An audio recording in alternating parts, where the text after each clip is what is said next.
झाली कॉमेडीची bullet train पकडा वाड्यावर या.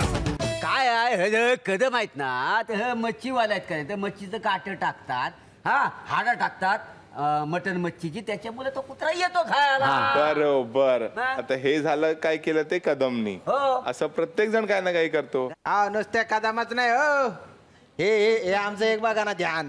काय करते माहिती का, भूतदया म्हणून काय करते, त्या कुत्र्यांना गोडा करते, त्यांना बिस्किटच काय खाऊ घालते, ते कबुतर बिबुतर येतात त्यांना ज्वारीच काय खाऊ घालते, असे धंदे करते. आपल्या मोठ्या माणसांनी काहीतरी चांगल्या गोष्टी शिकवल्या भाऊ आपल्याला, तर करायला नको का? मग प्राण्यांना खाऊ घालणं याच्यात काय चुकीचं आहे सांगा बरं. आणि तो भुवू सुद्धा प्राणीच आहे ना, मग तो काय प्राणी नाहीये का? बिबट्या प्राणी नाही का? तुम्ही तर मारायला निघालेलात.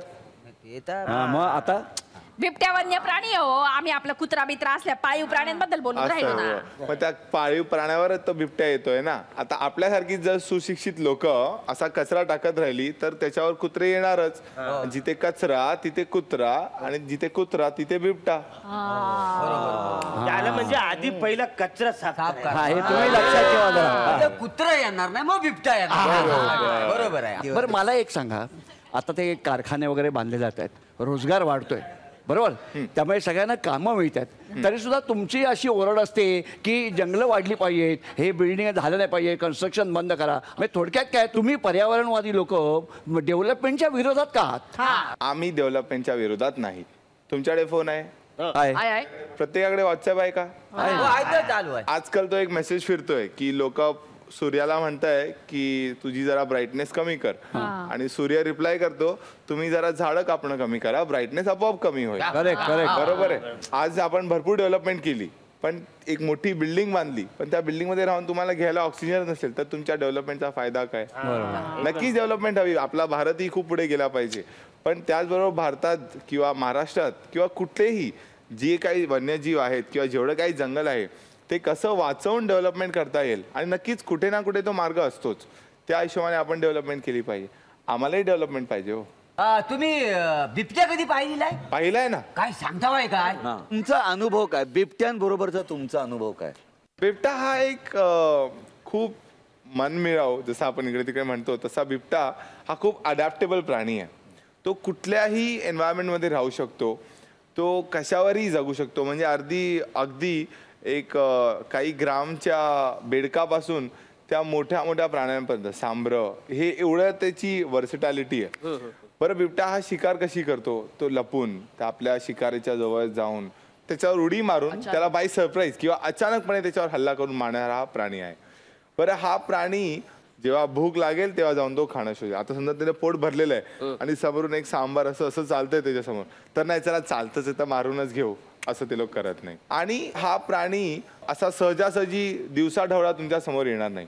जेवढे तुम्ही आता घाबरले आहात बिबट्याला, त्याच्याहून दुप्पट पटीने तो तुम्हाला घाबरून तिकडे जंगलात बसलेला आहे. बरं, आता ज्या दिवशी त्याला कळलं की तुम्ही त्याला सीसीटीव्ही कॅमेरातही बघताय, तो त्याच्या समोर येणंही बंद करेल. तो तुम्हाला खूप घाबरतो, म्हणून तो कधी आलेला? रात्री. दिवसा तुम्हाला त्याची व्हिडिओ मिळाली का? नाही. त्याला माहितीये तिकडे दिवसा लोक फिरतायत, तर तो तिकडे येतच नाही. बिबटा हा माणसाला माणसापेक्षा जास्त घाबरतो. त्यामुळे जर तुमचा प्रश्न होता की तुम्ही बिबटा बघितलाय का, त्याच्या विरोधात तुम्ही असं विचारलं असतं की बिबट्याने तुम्हाला बघितलंय का, तर 100दा बघितलंय, पण मी त्याला फक्त 3दा बघितलंय. तरी बघितला. तर इथे आपण घेणार आहोत एक छोटीशी विश्रांती. तुम्ही कुठेही जाऊ नका, पाहत राहा तुमचा आवडता कार्यक्रम, ज्याचं नाव आहे कॉमेडीची जत्रा, लाईफच्या प्रॉब्लेमवर फॅन्टास्टिक मात्रा. तर या छोट्याशा विश्रांतीनंतर तुमच्या सगळ्यांचं पुन्हा एकदा स्वागत. तुम्ही पाहत आहात कॉमेडीची जत्रा, लाईफच्या प्रॉब्लेमवर फॅन्टास्टिक मात्रा. आता मी रात्रीची येते प्रवासाने, समजा रात्री आले आणि समजा समोर आला बिबटा, तर मग काय घाबरायलाच होणार ना. त्याच्याशी फाईट कशी करायची? नक्कीच घाबरायला तर होणार आहोत, घाबरावच, पण फाईट वगैरे करू नये. तो बिबट्या आहे, तुम्ही माणूस आहात, तुमचं समीकरणच जुळत नाही. तर एक तर काय करावं, तुम्ही नक्कीच, म्हणजे मी जरी बोललो की नाही घाबरू नका, तरी माझ्या समोर आला तर मीही घाबरणारच, आणि घाबरलेलोच जेव्हा 2-3दा जो अगदी समोर आलेला. तर बिबटा तुमच्या समोर येण्या अगोदर तुम्ही त्याला कसं टाळू शकता हे आधी समजून घेऊया, नंतर तो समोर आल्यावर काय करू हे आपण याच्याबद्दल बोलू. तर पहिल्यांदा बिबटा तुमच्याकडे येऊ नये असं तुम्ही काही करूच नका ना. तुमचा परिसर स्वच्छ ठेवा.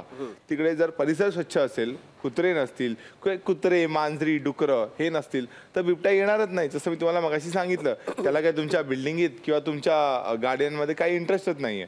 तर आधी ते करावं. दुसरं म्हणजे कारण तो तुम्हाला घाबरतो तर त्याला जाणीव करून द्यावी की इकडे माणूस येतोय. तर रात्रीचं जेव्हा तुम्ही येतात कामाला किंवा जात असतात येत असता असं, तर यावेळेला जर तुमच्या आसपास बिबटा आहे तर एकट्या दुकट्याने फिरू नये. फिरताना जोरजोरात गप्पा माराव्या किंवा गाणी लावावी. तुमच्या परिसरात चांगला प्रकाश असावा, सगळी कुठला असा कोपरा नसावा जिकडे अंधार आहे, जेणेकरून तुम्हाला बिबटा दिसून येईल किंवा बिबट्याला तुम्ही दिसून याल. हे छोट्या छोट्या गोष्टी जर तुम्ही लक्षात ठेवल्यात आणि अवॉइड केलात तर बिबट्या आपोआप तुमच्याकडून अवॉइड होईल. आणि जर तुम्हाला लांबूनच बिबट्या दिसलाय तर तुम्ही तिकडे थांबा, त्याला वाट द्या. तो स्वतःहूनच वाट सोडून निघून जाईल कारण की तो तुम्हाला घाबरतो. दुसरं म्हणजे तुम्ही आपल्या जागेवर उभे राहून ओरडा किंवा जेवढे मोठे दिसू शकतात तेवढे मोठे दिसा. आणि ही वेळच येऊ नये की तुम्ही बिबट्याच्या समोर आलात तर हेही अवॉइड करता येतं. मी असं ऐकलंय की बिबट्या हा आगीला वगैरे घाबरतो. मग पुरुष सगळे असे लायटर वगैरे दाखवून पळू शकतात, पण आम्ही बायकांनी काय करायचं? आवाज एवढा मोठा असतो ना बायकांचा. वहिनी तुमचा तायज बरं का सांगायलाच नको. बरं का निकित सुर्वेजी, तुम्ही आम्हाला इतकी उपयुक्त माहिती दिलेली आहे की आता आम्हाला कळलंय की आम्ही जो उपाय शोधत होतो की बंदुकीने गोळी घालणं, हॉकी स्टिकने मारणं किंवा त्याला पकडून कुठेतरी नेऊन सोडणं हे चुकीचं आहे. त्याला त्याच्या आयुष्यात त्याला जसं जगायचं तसं जगू दे. तो आपल्याला त्रास देणार नाही, आपण त्याला त्रास देणार नाही, याचं आम्ही सगळ्यांनी काटेकोरपणे आम्ही पालन केलं. म्हणजे आज इकडे आलेले आहेत, आजच्या रम्य संध्याकाळी एवढी छान माहिती मिळाली. तर आता उर्मिला धनगरचं गाणं. कोण? हा आपला वॉचमॅन म्हणाला होता मी धनगर गाणं सादर करणार. मला वाटतं तसंच. मग काय धनगर गाणं म्हणजे काय? धनगरी गीत असते माहित नाही का तुम्हाला? नाही त्याच्यात उर्मी असेल तो धनगर.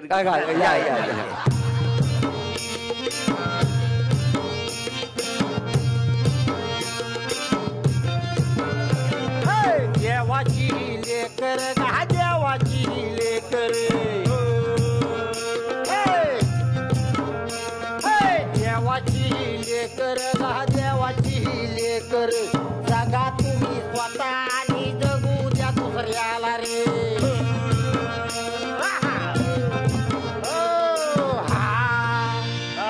सारी देवाची लेकर जन्मा आली धरणीवर, सारी नादत होती सुखातर, फिरत होत सृष्टीचे करे. तर बघा मंडळी एवढं सगळं चांगलं चाललेलं का, पण मिठाचा खडा पाडला. तो कसा म्हणजे काय? माणूसाला जन्मार का माणूसाला जन्मारे, देवाची लेकर गा देवाची लेकरे.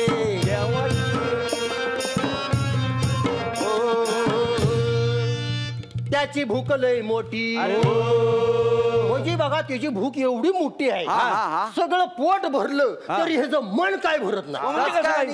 कसं काय म्हणजे सकाळी उठल्यापासून रातपर्यंत झोपस्तवर नुसतं खाते खाते खाते खाते खाते.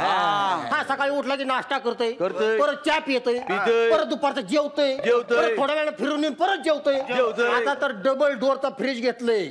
हा म्हणजे बाहेर रांधतय भरतय फ्रीज मध्ये, ती पण निम्मार्ध पोटात पण भरतय. म्हणजे नुसतं खातय खातय तरी हे पोट काय भरत नाही. भरत नाही. त्याची भूक लय मोठी, जंगल तोडली घरासाठी, धरणी फुटली पाण्यासाठी, हवा मिळेना श्वासासाठी. मी सांगतो अशा माणसाला भस्मासूर म्हणलं पाहिजे. भस्मासूरच म्हणजे भस्मासुरन कसं स्वतःच्या डोक्यावर हात ठेवला आणि स्वतःची राख रांगोळी करून घेतली. भस्मासूर हायर हो Bhasmasur higher, Bhasmasur higher, Bhasmasur higher हा भस्मासूर हायर, भस्मासूर हायर हा भस्मासूर हायर. वा वा वा वैद्या, कमाल केली. बघितलं ना, आमच्याकडे पण तुम्ही सांगितलेल्या सगळ्या गोष्टी आता झिरपलेल्या आहेत. आता तुम्ही पण काळजी करू नका आणि तुम्ही सुद्धा काळजी करू नका. आपण हा जो संदेश घेतलाय तो संदेश मनात झिरपूया आणि पुढच्या आठवड्यात भेटूया, म्हणजेच बुधवारी रात्री 9:30 वाजता आपल्या कलर्स मराठीवर, आणि पाहूया आपला आवडता कार्यक्रम ज्याचं नाव आहे कॉमेडीची जत्रा. लाईफच्या प्रॉब्लेमवर फॅन्टास्टिक मात्रा.